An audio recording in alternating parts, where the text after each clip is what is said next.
Saeed, for answering the first question and on the agenda, and that is, why did you make the decision to participate on the Diversity, Equity, and Inclusion Committee? Thank you for repeating the question. I did read the agenda, so I was aware of what was being discussed. And apologies for being a few minutes behind. So the reason why I joined this committee is to inclusive of what has already been said, to, in my humble view, to be to be able to speak to a part of a community within Burlington that rarely speaks or participates in government, local government, i.e., people of South Asian descent, people who are who relate to the Muslim or the Islamic faith. So, and when I was made aware of this opportunity, to be honest with you, I thought a lot, and I said to myself, why should I take on one more volunteer opportunity, because I already have a lot on my tiny shoulders. But I said to myself, if I don't, then how can I help Burlington improve? How can I how would I be able to speak up and share things that this community sees and observes, and maybe help improve the governance process and in Burlington, and how improvement can be manifested. So that's my take. Thank you. One of those people that sit and takes notes. I think you received a copy of my ethnic mosaic chart. So if you've read that, then you know that I am African American. That's the family that I was raised with in Columbus, Ohio. I came here to go to school at Northeastern, and along the way, I took a course for personnel and industrial relations. And that was the name of human resources before it picked up the tag of human resources. I love the course. This is for my bachelor's degree. And that's when I made the decision that that was the career that I wanted to go into for my work. And so I did finish at Northeastern, and then a master's, and then a doctorate. And it's all looked at education. And I have worked in human resources for 45 years, always in higher ed, except for 9 years when I spent in corporate America. And along that path, diversity work has partnered with every position that I've ever had. So I have 45 years of that work behind what our efforts are to do now. And so the opportunity presented itself, and I thought it would be a step forward and a way to go to support Burlington in the efforts that it's trying to make. So that's why I'm here.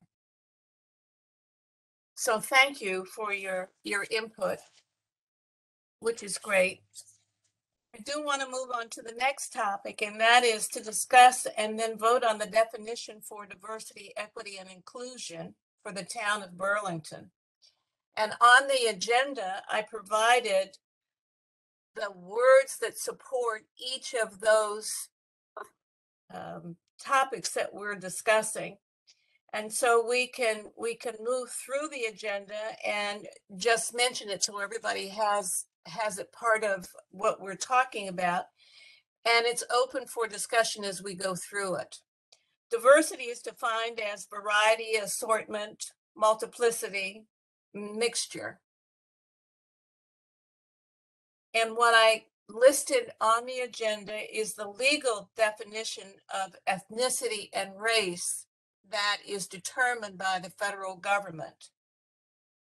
And the list here says African American / Black, Asian American, Hawaiian Pacific Islander, Hispanic/Latin, Indigenous Native American, Alaskan Native, 2 or more races.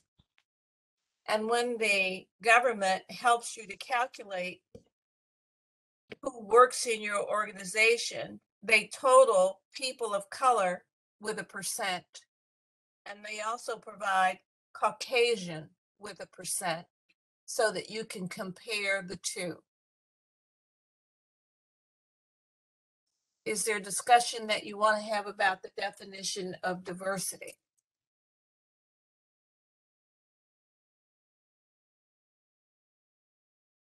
I guess my question would be, oh, never mind. I reread it and never mind. Forget my question. Okay. The next one is, I'm sorry, BJ.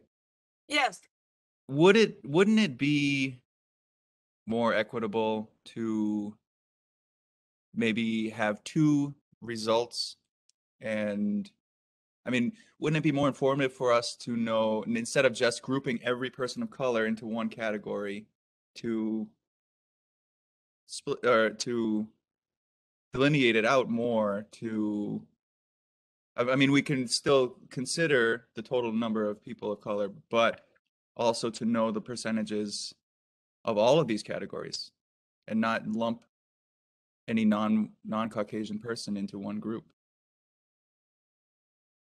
the categories that are listed here are presented and they are by percents for each one. Okay. It depends upon how you have it evaluated. I suppose I'm just looking at the results portion. Yes, but it will give you a number and a percent. Okay. Yeah, I think So we can look at. Oops, sorry. Oh, yeah, I was just saying, yeah, I think it's important to look at the individual percents, but like for an overall view, yeah, you do usually have percent white versus percent people of color.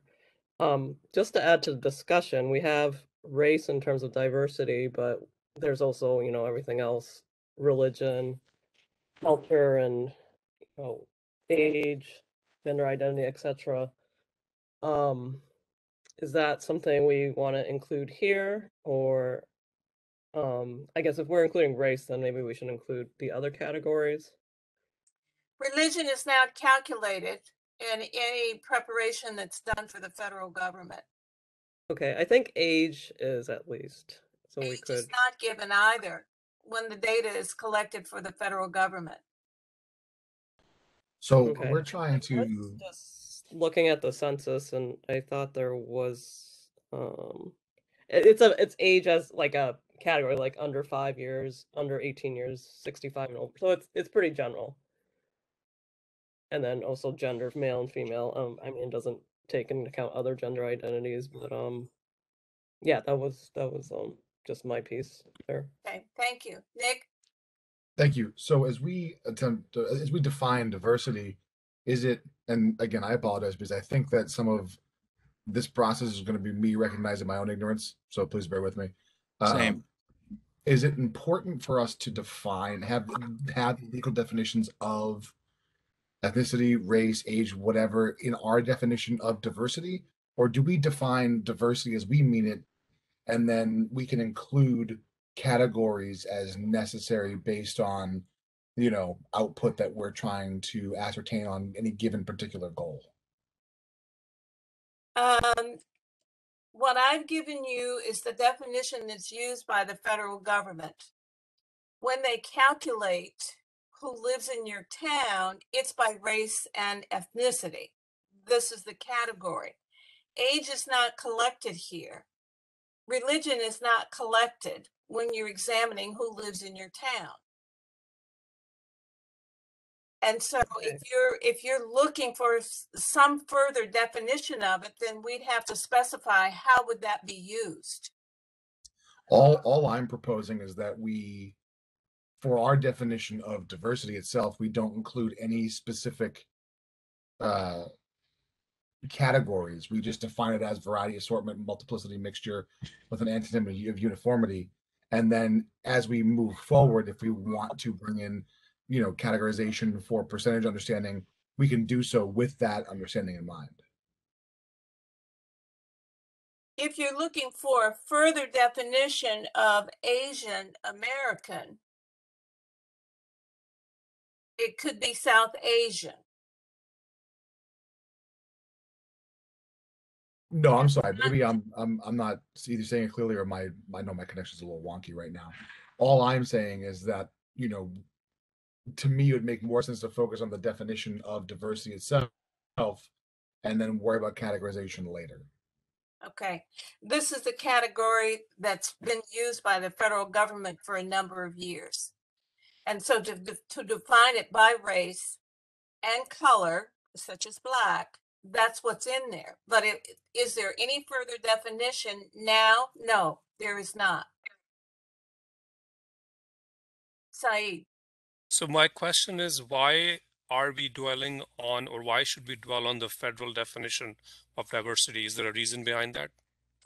It's the data that's already categorized. There are companies that provide that for us, and that's how the national data is defined and articulated and printed when you want to examine it.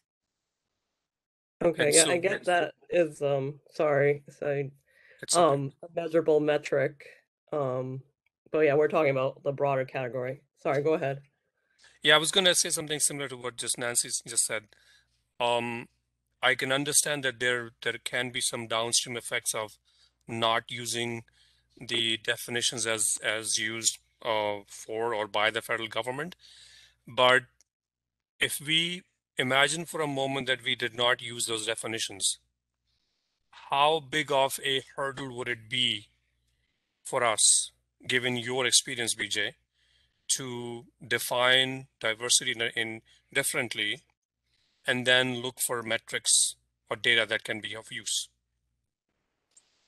If we define differently and we collect that data, my hunch is that that data has never been collected before, so there's no history of it. Yeah, I'm looking at what Burlington may have done to further define ethnicity and race using different categories. If it's never been done, the data's never been collected. What I've given you is the formula that's been used for years in collecting the data and how it's already analyzed. If you're suggesting that we create something that's never been done before, we're at the ground floor of doing that. We lost you, Nick. I don't think anyone's disputing. Yeah, thank you. But, we had a circle on your screen. Your picture disappeared. Oh, I'm sorry. Okay. No, I think I'm tracking what Said is saying is that, there's the definition and then there's the breakdown of metrics. And I think that's where I'm kind of having a conflict in my brain, is that like I want to define diversity, and then as we set goalposts, I want to be able to have metrics of whatever this committee decides to measure them. And like, to me, those Can't hear your voice. I think that's yeah, I think his connection is so great. Try switching off your video. It may help with that. Yeah. I think the point here is we have race as a metric, and I appreciate that's what's available. But I think as far as a definition, and actually going back to the mission statement when this committee was formed, I think it lists all like the categories I was talking about. And yes, we don't have data regarding those. So I think what we're trying to determine right now is like, okay, here's the definition of diversity, and we're talking about, variety of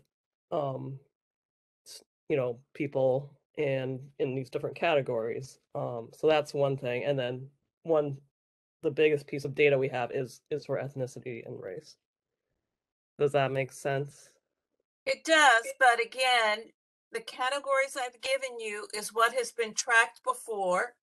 If we're creating a category that doesn't exist now, it would be the first time that it's collected in Burlington. There's no history of it. There's no way to make a calculation of how it existed before. And so you're starting out to participate and create something new. It could be the beginning track from here we are, but it's how you move forward. Okay. That's fair. I think I think this is what we're all trying to say is that we want to define diversity not just in terms of race, but as far as data, yes. Right now, all we have is race, and I don't think we necessarily want to try to collect in the other categories. We just don't have that. We don't have the bandwidth or resources to do that, and that's okay. But just acknowledging that diversity does exist, and in terms of that, maybe just acknowledging the different categories, but not having the numbers to go with it. What I would like to do is to continue to collect data and see what's available, because the conversation that we have now, we may want to change it as we move forward. But let's see what's been collected, and that might be usable as well. Martha. I just want to comment that I know that the school department has some other categories that they do have data on. And I would encourage Nick to know if the town does, because I do think that there is data available beyond what the federal data collection is. And I may be wrong, but I know there's some, and certainly the school department is not all of Burlington. But there may be data available in these other categories that I hear other committee members asking about. So I just wanted to share that. Thank you, Martha, for your comments. I'd like to share with you that this is a meeting for the DEI committee without participation from others. So we'll remember, and Nick will consider that, and we'll decide whether he wants to address that or not. Okay. Thank you. All right. PJ, I have a comment if I can have a second. Of course. Thank you. So I guess to echo what Nancy just said, we're not saying that we don't use the data that's out there in the manner that it's collected for the federal government. So that's the most widely available data. So we go with that. But as far as the definition is concerned, we don't need to, unless there is a reason that I'm missing, we do not need to restrict ourselves to just race. I think that's the point that's being laid out here. And so you're adding something else besides race? Correct. Which is? Religion, gender identity. I think those are the two I can think of right now. We have a whole list on the select board mission statement for this committee, so I'll just read it. It's race, ethnicity, religion, education, disability, age, sexual orientation, gender identity, and socioeconomic status.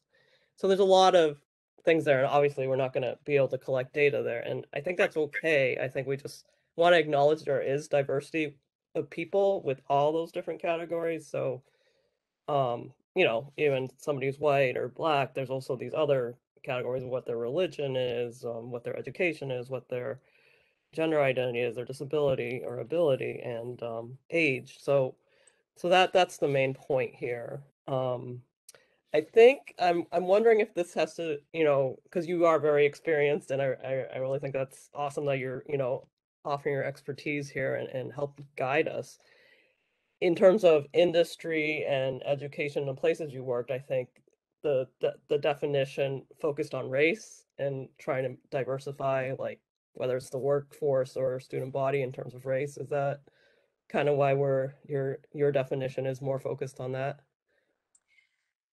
I'm using the data that is required by the federal government. Okay. When you look at who's employed, you do not count students in that data.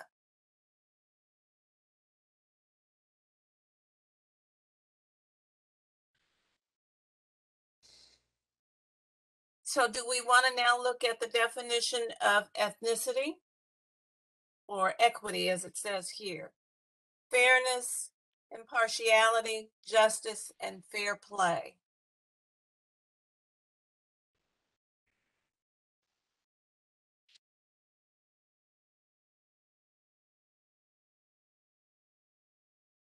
Any thoughts? It looks very straightforward to me. I don't know that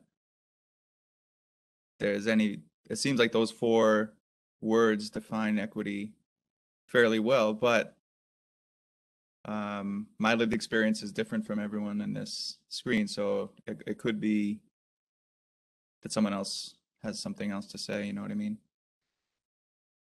Yes.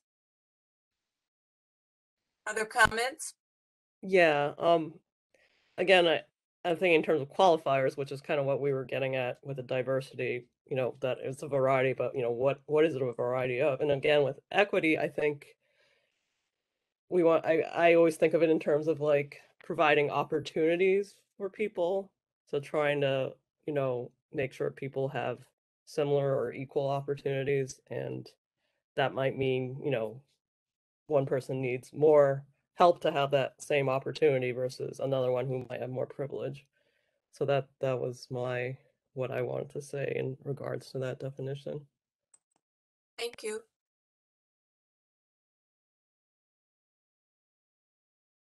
Nick or Said? I agree with Carl. I think that as it stands, that's a pretty clear definition of equity. Said? I'm thinking, as you can probably imagine. I like the definition as listed, but I also like Nancy's suggestion Okay. because it's a sad reality. Depending on what privilege or not someone may have, then or even knowledge for that matter or understanding, someone may need more hand holding for opportunity. I agree. So if I could just pop in for a second. Yes. So how do we weave the notion of opportunity into the definition of equity? Because I want to make sure that what we're doing here is defining terms, Yes. and then moving forward, right? Like then we say, okay, with regards to equity, how do we ensure that there's, opportunity available, right? And is there a way to weave opportunity into a more, for lack of a better term, a more black and white definition of a word? So if I may, I would say in the definitions for equity, we could just add equal opportunity as a I 5th element. I made that as a note when Nancy said it. She started out with opportunity and then she said equal opportunity. So I picked up on that. Yeah, I think that'd be a good addition if people are in agreement. So the reason we're looking at the definition, just so that we have the same grounding on the use of these words, and then we have to look at what's been done up to this point, and then to figure out what's the strategy that we do to move this forward. So we're asking the right questions as we look at the words, because it will help us to move in the direction we want to go and make sure that we do provide diversity as much as we can, that we include people where opportunity has been lacking, that we now step up to that. It has to be written in the policies and procedures. And so that's why we have that on the list too. It's just finding the words that we want to work with to begin. For inclusion, we have addition, enclosure, insertion, attachment. So from my perspective, sorry.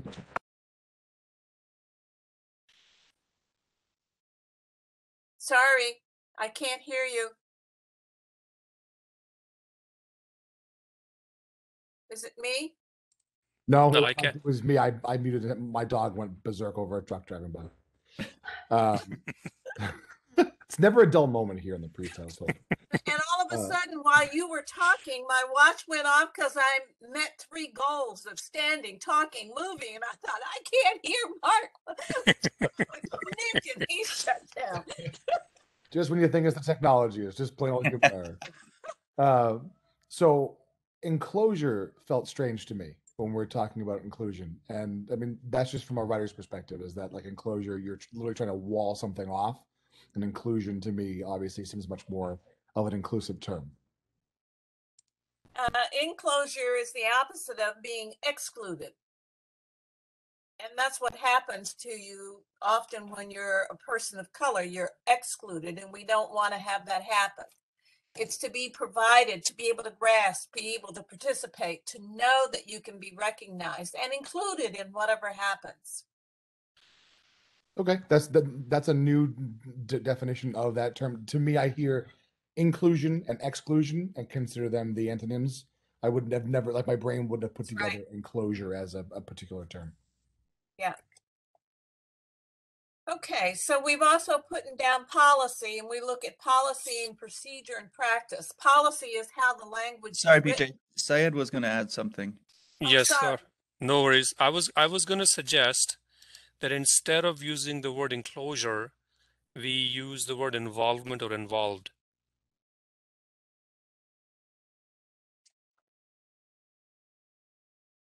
I like involvement. Yeah.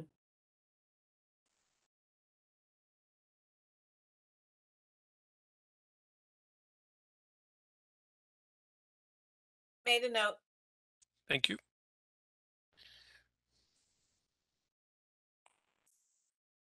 So we're looking at policy and procedure. Policy is the framework, and procedure is how that is applied.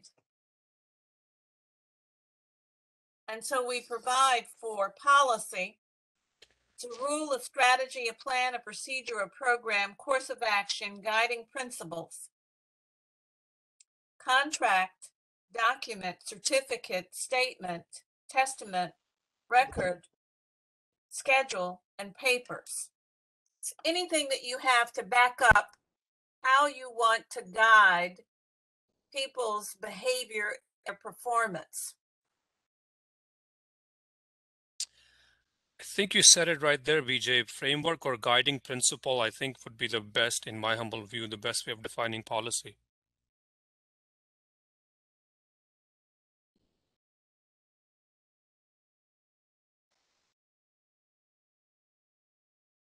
Thank you. You're welcome. And procedures is the way, the technique, the practice, methods, systems, formula, route, modus operandi, and a course of action. And that's your behavior.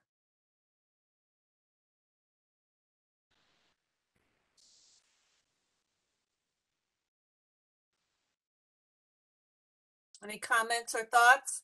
Process? How about if we use process? Okay.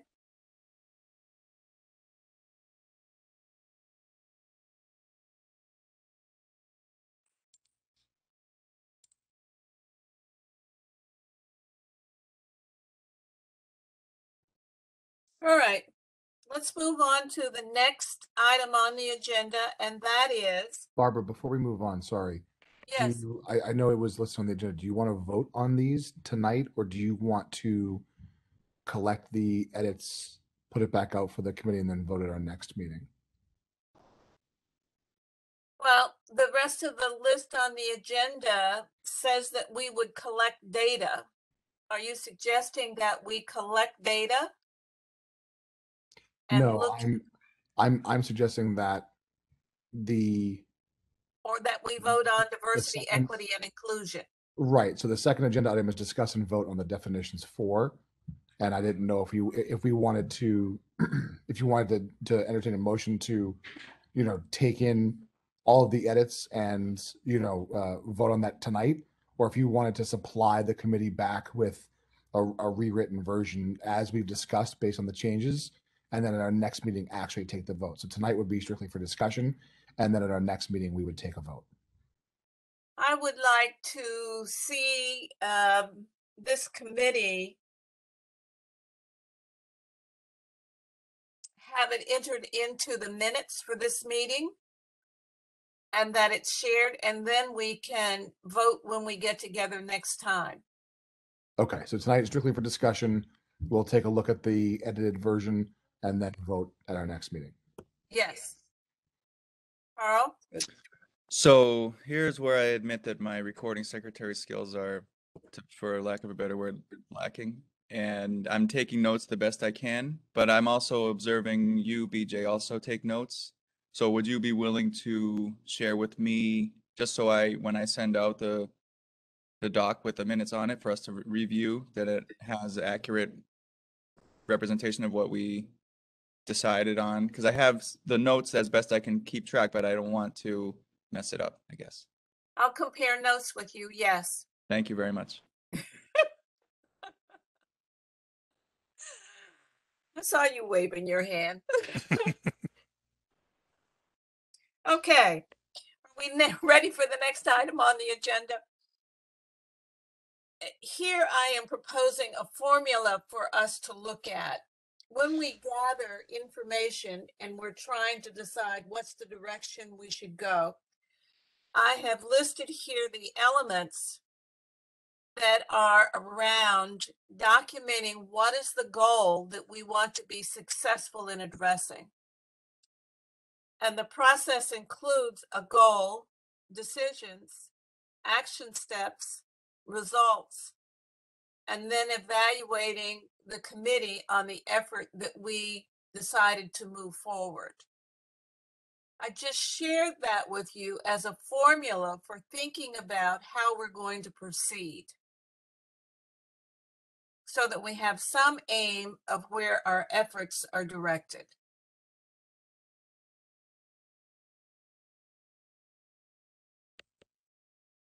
Any thoughts? So help me understand this a bit better, BJ, please. So we define our goals, then I'm now moving, as you can imagine, from left to right. So we define the committee's goals, then we come up with the decisions that we think are needed to reach those goals. Yes. Okay. And then what are those action steps for those decisions? What are the results of those action steps? And then Yes. we evaluate whether we met our goals. Yes. Okay. Just trying to make sure I understand the continuation here. Yeah.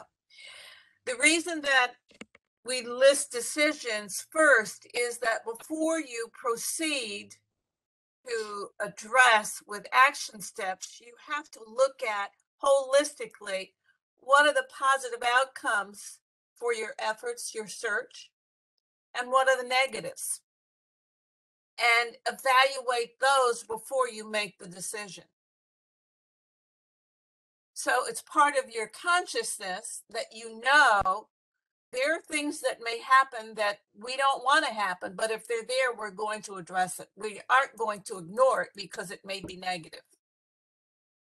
It's putting your arms around that decision, knowing the positives and the negatives, and that's how you move forward. If the effort is to go with that goal, then you do move.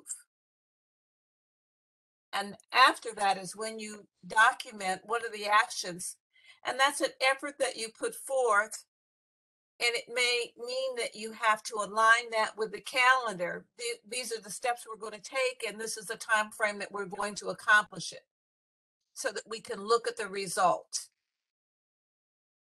But it's all part of the consciousness as you move forward so that you understand the direction that you're taking.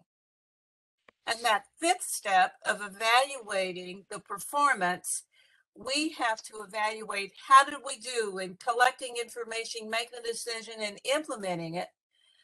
And that is what we would share with the select board, where we started and where we ended up and how we engaged in that process. Yeah, I was actually just gonna comment, did we want then another step in there, then, advise select board or something at the end? Because that's Well, the ultimate goal, right? we're a committee of the board, and we would share with them how we're progressing as we move forward. When we first talked at our last meeting with Nick, he said maybe we would meet with the board once a year, and I suggested that we might meet with the board 4 times a year, once each quarter, so that they have feedback on a continuous basis of what we're attempting to do and what our progress has been. Nick, you're shaking your head, yes? Yeah, we had agreed that we would report back to the board on a quarterly basis. This committee stands as an ad hoc for 1 year, so we have 4 opportunities to speak to the select board. I mean, really, we have, you know, as many opportunities as we deem necessary that we want to put on or ask to be put on the agenda for. But you know, we're hoping to define 4 specific quarterly touch points with the select board, with the final presentation at our last presentation. Right. Question, I guess, more for clarification purposes. My understanding is that we do not have the power to implement any changes. We can only make recommendations to the select board, and then they decide whether they take our recommendations or not. Is that a fair statement? Yes. Yes. Yes. Okay. Yes. This committee exists in an advisory capacity. Correct. All right, next up on the agenda, we're looking at data, and I will share with you that I did meet with Amy Warfield, who is the town clerk, and I began to talk about the documents that we would want to take a look at. And one of the things that I mentioned to her was a Burlington organizational chart, the 2020 U.S. Census data for Burlington, the 5-year American Consumer Survey results, legislative documents, human resources policy, procedures, and practice, and a master plan for Burlington. Some of those things Amy responded and gave me copies, and I did have sharing that with Nick and asked if there was money available to have documents produced, and he said there are no finances that are available for that. So we'll have to figure out how we can collect this data and make sure that we can read it and understand it and get the sense of direction of what has been practiced in the past, or policies have been made that are documented, and that's what we can begin to explore. We need to measure where is Burlington now, and I think these documents may help us. You may have some other recommendations that you would like to suggest as well. Would information from school department be something that we want to look at? What would you suggest from the school department? I mean, a lot of times when a community's demographics are in flux, for example, when I teach up in Lowell, and if you compare the demographics of the schools to the city at large, it becomes quite obvious that the overall demographics of the city are changing, because the schools are much more diverse than the city at large. And so I think it might be interesting for us to look at where the schools are compared to where the town is. It might be informative to some of the discussions we might want to have.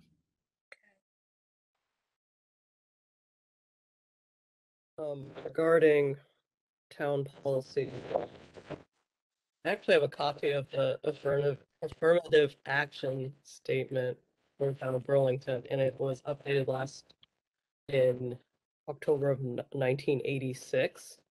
So that could be something we look at as we proceed, because especially in regards to, you know, what we were talking about at the beginning, collecting data about race, or we already have some of that, and I'm assuming that we could probably get that for Burlington town employees. Then we should definitely look at that, and also to connect that to current things. I guess there's 3 town administrative positions open. Is that right, Nick? So those in tandem, like with as the town moves forward in hiring, maybe that's something we need to re-examine.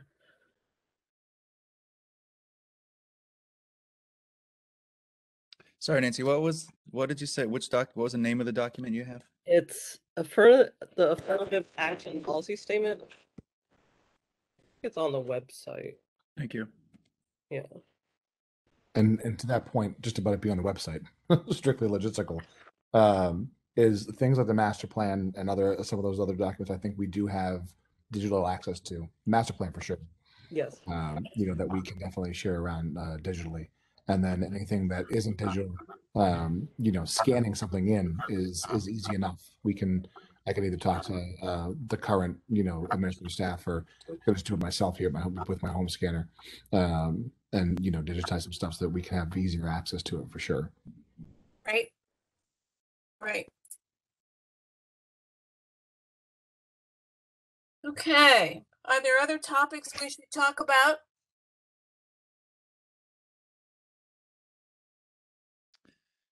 Strictly a logistical, procedural question for me.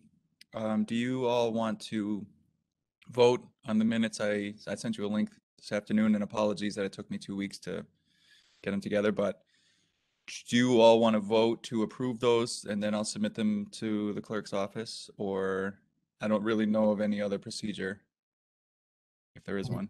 They should technically be put on the agenda for something to be voted on. Oh, okay. We- We could wait till 2 weeks from now. Yeah, and we have time because it's 30 days or like not after 2 more meetings. So Okay. if we do it at our next meeting, then we're still within compliance. Okay, great. Thank you.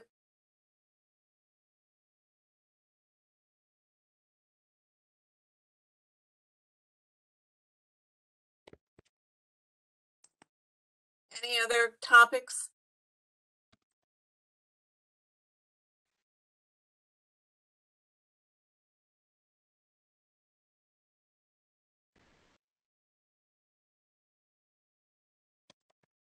Don't have any other things. I brought up the affirmative action and the 3 positions. That was my thing, but I brought it up on the previous item, so. You did say that, and I was going to ask you what were the 3 positions. I thought Nick said yes, but I didn't hear how they were defined.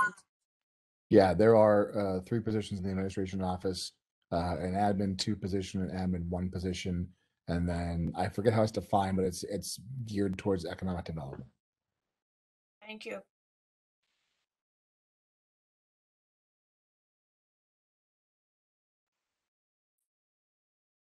Oh, I actually do have one other topic, and we don't need to get too deep into it right now, but regard to equity, I think communication in this town needs to be better in terms of town-wide announcements.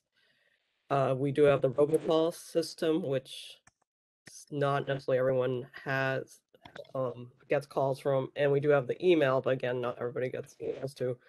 I think maybe we need to look into having a text system where people get alerts via text, and then just have as many active as possible that people want to sign up for, and also a central location on the town webpage where people can check to see what information or current notices, alerts, like for example, the boil water order. Some people didn't find out till they looked on Facebook, which I don't think is acceptable. So in terms of equity, I think that definitely is something we want to recommend that the town look into. And I understand this is a pretty high workload item to implement, so that might even be something. And I know money is always something that people don't like to deal with, but a position or something where the person would be responsible for town communications. So this is just something for future thought, but I wanted to bring it up. Thank you. Oh yes, Nick. Thank you. So I can speak to this actually. So I'm currently working. I'm in conversations with the Collins Center, and they are drafting a proposal to discuss a communications initiative, something that I've been trying to get off the ground for nearly the entirety of my first term, and COVID did not help with that. But we recently got some additional funding, a grant, and so right now, just so that everyone here is aware, phase 1 is entirely based around research, and then phase 2 is all about possible avenues of implementation. But we have not identified a vendor for phase 2. So right now, I'm trying to understand who the possible vendors could be before I bring this to the select board to vote on. But so that this committee doesn't have to spin its wheels with such a high order, know that we can continue to have these conversations as I'm pushing this forward, and see where we can align, because the from a local government perspective, for a very, very long time, local government didn't have to do much more than hit the main sources of media. And the problem that we now have in today's day and age is that people are constantly curating their own streams. So how do we intercept them, right? How can we be everywhere without having to spend a massive amount of money, because that money is, at the end of the day, tax dollars. So it kind of comes down to doing some research, hearing from the community about best ways, and then focusing our efforts in those ways. And I think that, Nancy, your notion of almost expanding the 911 system, the reverse 911 system, into a text-based possibility, where folks are being more easily reached, could absolutely be a route. There are a lot of routes, right? And citing us, and I'm actually discussing this after our last meeting. It's like, for a long time, email was a great way to reach people, and now your inbox is just constantly inundated. So how do you even get through from that perspective? So it's really an ever evolving thing, and when we're trying to put our finger on it, but if you folks hear of anything in terms of ways that municipalities are reaching out to folks, definitely shoot it my way, because we can incorporate it into our research, and hopefully get better output that way. I'll just share for everybody else's benefit as well. So what Nick and I were talking about at the end, after our last meeting ended, was I was sharing the experience of the Islamic Center, how we are reaching out to our membership. So we had a Yahoo group which then transferred or transformed into a Google group, and now so we have that group along with so those groups are email based, but then we have now also started a parallel WhatsApp group.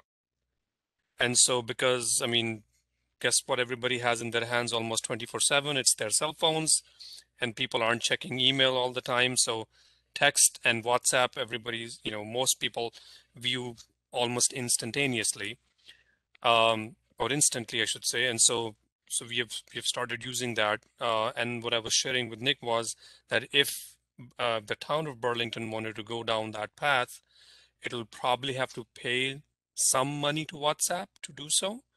We have found a workaround by basically creating multiple WhatsApp groups, and there are different administrators of that group. So in other words, there's a limitation on how many folks there can be in one WhatsApp group.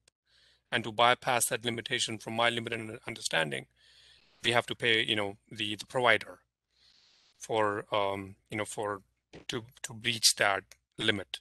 So that's a possibility that could be used. Obviously, there would need to be some sort of a communication mechanism to let people know that this group is being created or is going to be created. So sign up so that you are included. Right, and that's the real trick, right? Because as you expand, from more focus groups into the community at large, right?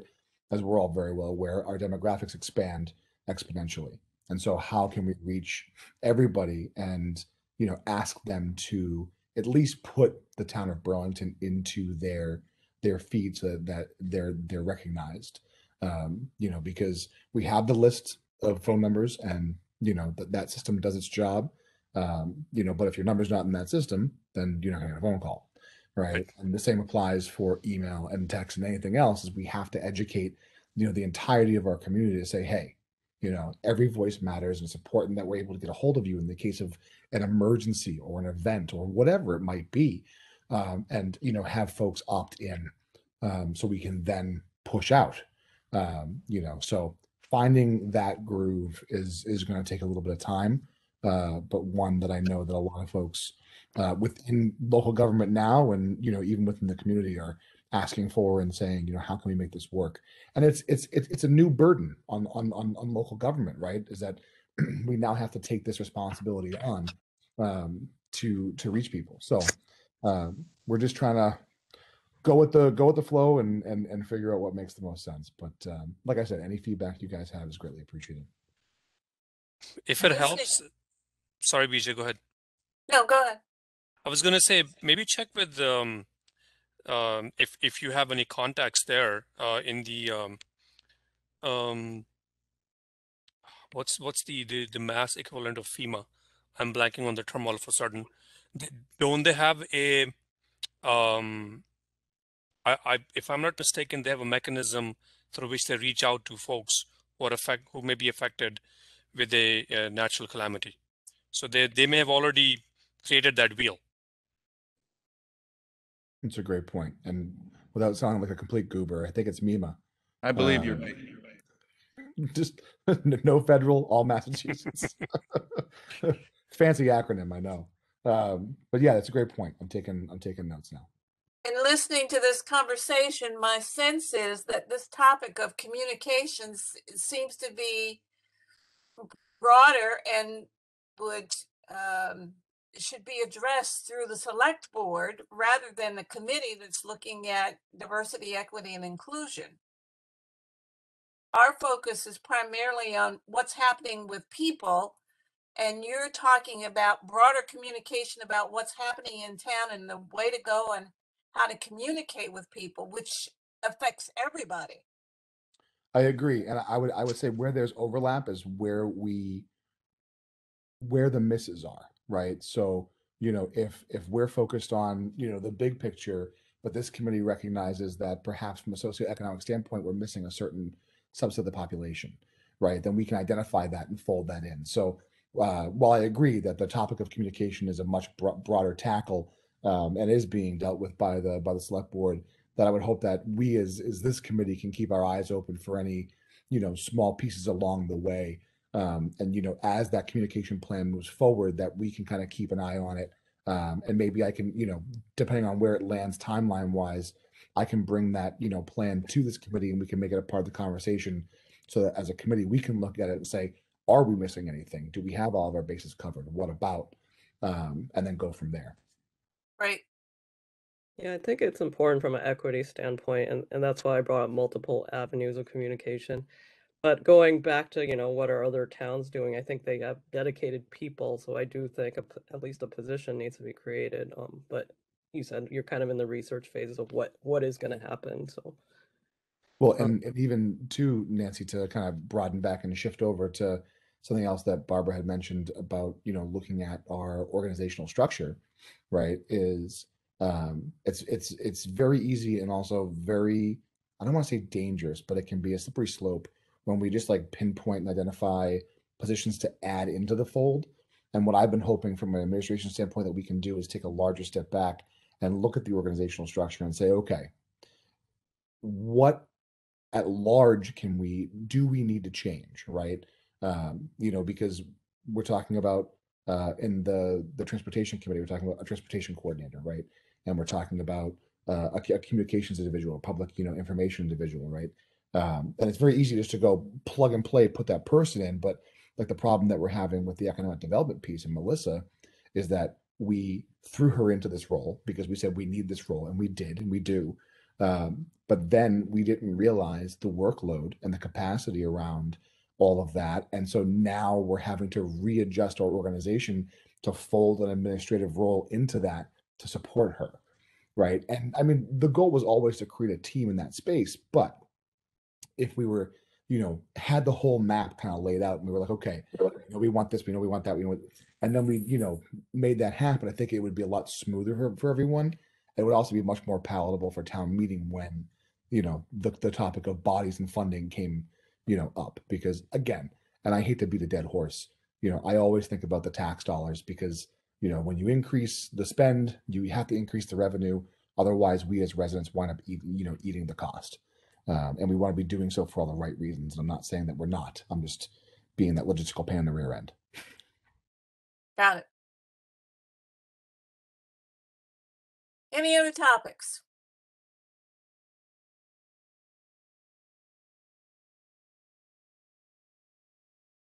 No? Then I think we're all set to adjourn the meeting. May we have a vote? Motion to adjourn. Motion Second. to adjourn. 100%. So our next meeting is scheduled for the 8th of December. We said 3 weeks out. Wasn't it the So first? I'll be in touch. I am going to contact people in town to see if we can't raise more of the documents we're looking for. Nick, I'll be in touch with you to see what's online and what we might have to get over to you to map out and put up. I have it as the December 1st. Yeah, I'm checking right now and I found December Yeah, 1st. yeah, me too. 3 weeks out would be December 1st. And then again on the 15th. Can't remember that. So if you're saying December 1st, it's okay. Yeah, I wrote that down last time, so I think that must be what. And then we wrote down Is 15. that 3 weeks away? Yes, it is. Then that's correct.